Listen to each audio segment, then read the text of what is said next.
গুজরাটে অস্বাভাবিক ভারী বৃষ্টিপাত অব্যাহত। গত 3 দিনে মৃতের সংখ্যা 26 পেরিয়ে গিয়েছে।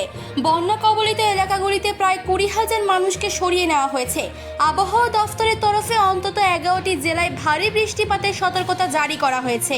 গুজরাট জুড়ে তৎপরতা চলছে পুরোদমে। রাজ্য জুড়ে নদী এবং বাঁধের জলস্তর বেড়ে যাওয়ায় কয়েক হাজার মানুষকে নিরাপদে স্থানান্তরিত করা হয়েছে।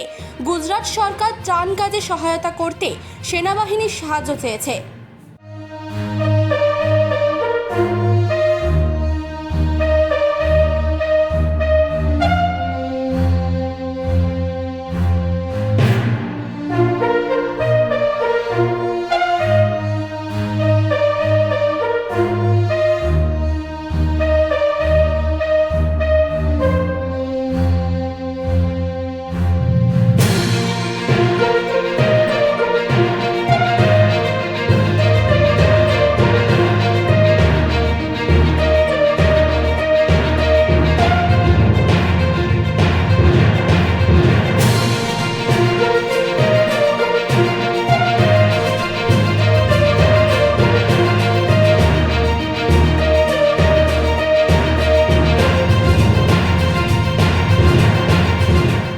মানসী বসুর রিপোর্ট, চেতনা বার্তা।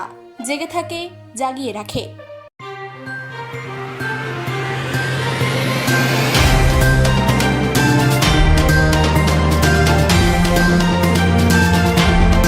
চেতনা বার্তা, জেগে থাকে, জাগিয়ে রাখে।